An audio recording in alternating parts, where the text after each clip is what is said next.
कामनाओं की पूर्ति के लिए जो हम प्रयत्न करते हैं उसका उद्देश्य होता है सुख, और सुख भी ऐसा जो शाश्वत हो। भला कामनाओं की पूर्ति से शाश्वत सुख मिल सकता है? क्योंकि कामनाएं तो तुम्हारी अशाश्वत हैं। नाशवान वस्तु व्यक्ति स्थान की कामनाएं करके तुम शाश्वत सुख को प्राप्त हो सकते हो? कैसे? यही अज्ञान है। हम मनन नहीं करते भगवत वाक्यों का, इसलिए भटकते घूम रहे हैं। हम विपत्ति से निकलना चाहते हैं, पर संपत्ति प्राप्त करके। जो संपत्ति विपत्ति की जनक है, विपत्ति को पैदा करती है, जो दुख प्रदान करने वाली है, हम अपने दुख की निवृत्ति मूल दुख प्रदान करने वाले से कैसी हमारी अज्ञान वृत्ति है। जबकि शास्त्र कहता है हरि स्मृति सर्व विपद विमोक्षणम। भगवान श्री हरि का सतत स्मरण समस्त विपत्तियों से बचा लेता है। आएंगी विपत्तियां, पर इतने सामर्थ्य आपके हृदय में प्रकट हो जाएगी कि आपको परास्त नहीं कर पाएगा। आप विचार करके देखिए, भागे घूम रहे हैं सुख और शांति के लिए, और दिशा है दुखालयम अशाश्वतम। नाशवान दुख में मार्ग में भाग रहे हैं सुख और शांति के लिए। कामनाओं की पूर्ति हो जाए किसी तरह। तुम करो अधर्माचरण, असत वार्ता, असत क्रिया, और चाहो मनमानी कामनाओं की पूर्ति असंभव। कहीं भी भाग कर चले जाओ, कहीं भी। ये बात अंदर से समझ लीजिए। अगर कामनाओं की पूर्ति सुख शांति चाहिए तो प्रणत कामदम पद्मजार्चितम धरणिमंडनम ध्येयमापदि चरण पंकजम। श्री हरि के चरण कमल का चिंतन, उनके चरणों का ध्यान और आश्रय लेकर निरंतर उनका स्मरण, प्रणत कामदम। जो इन चरणों का आश्रय ले लिए उनकी सारी कामनाएं पूर्ण हो गई, अर्थात उनको ऐसा सुख मिला कि कोई कामना ही नहीं रह गई। प्रभु के चरणों से विलग होकर के आज तक कहीं कोई भी सुख और शांति प्राप्त नहीं कर पाया। भटकने की जरूरत नहीं है, भागने की जरूरत नहीं है, किसी के आशीर्वाद की जरूरत नहीं है। खूब नाम जप करो, धर्म से चलो, दूसरों को सुख देने की भावना करो, तुम्हें दुख का मुंह नहीं देखना पड़ेगा। भगवत स्मरण नहीं करोगे, पापाचरण करोगे, नाना प्रकार की कुमार्गगामी प्रवृत्तियों का आचरण करोगे, ब्रह्मा भी नहीं बचा पाएंगे तुम्हें। अवश्य में वो भोक्तव्यम, जिन्होंने ब्रह्मा को भी प्रकट किया है, ब्रह्मा भी जिनके शासन में, उनके वचन है, अवश्य में वो भोक्तव्यम कृतम कर्म शुभाशुभम।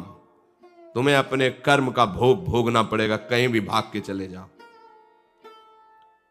जो कछ लिखे लिलाट दुख सुख देह संग, भुगते गो जहां जाएगो, यह सिद्धांत अभंग। इसे कोई काट नहीं सकता। भगवत ऋषि जी कहते हैं अभंग सिद्धांत अवश्य में भोक्तव्यम। करो पापाचार, मनमानी आचरण, धर्म का त्याग, सतमार्ग का उल्लंघन, भगवत वाक्यों का अनादर, और चाहो सुख शांति, ऐसा हो ही नहीं सकता। भले बालू पेरने से तेल निकल आवे, जल के मथने से भले घी पैदा हो जाए, जो असंभव है।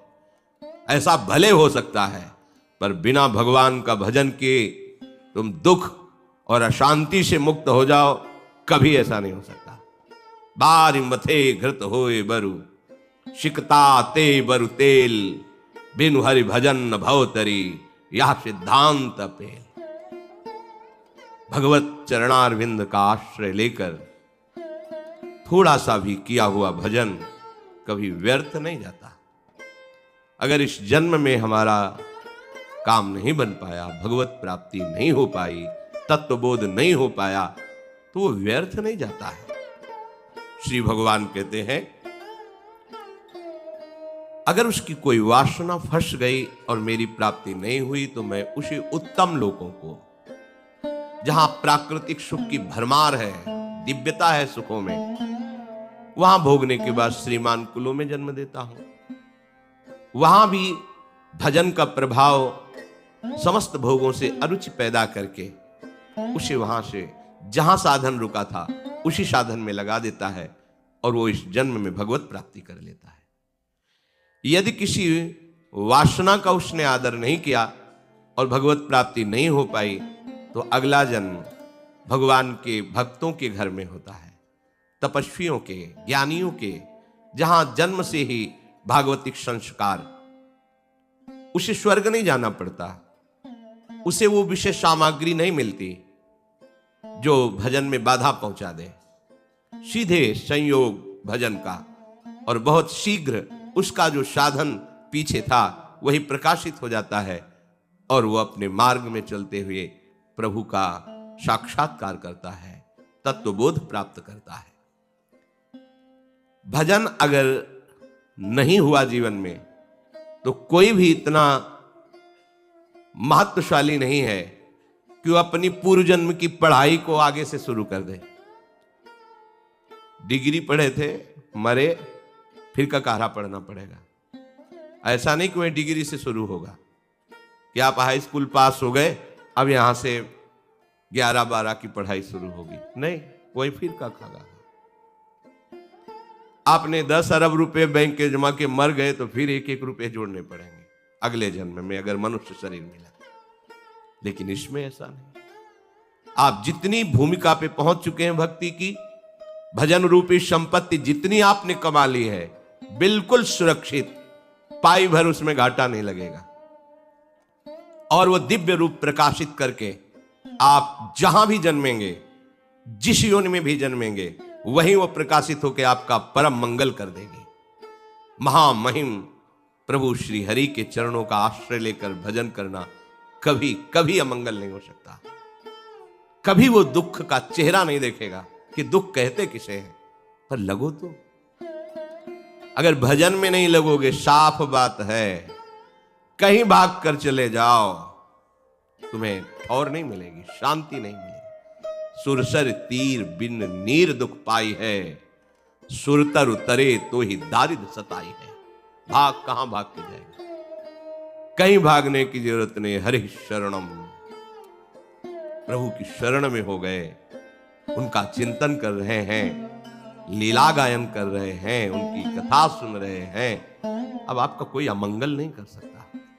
विश्वास करो, पूर्व के पाप जो दंड देने के लिए निश्चित हो चुके हैं वो आएंगे, पर भगवत कृपा से सहने की सामर्थ्य होगी। आपको विचलित नहीं कर पाएंगे क्योंकि आपके पास प्रभु का आश्रय है, भजन है। अगर वो चाहे तो भजन बल से उसे नष्ट कर सकता है, पर वो जान जाता है कि ऐसे महामहिम प्रभु के भजन को इस नाशवान शरीर के लिए नहीं, वो समझ जाता है। इसलिए चूको मत, प्रभु का भजन कभी व्यर्थ नहीं जाता। पूर्व में किया हुआ भजन आगे बढ़कर प्राप्त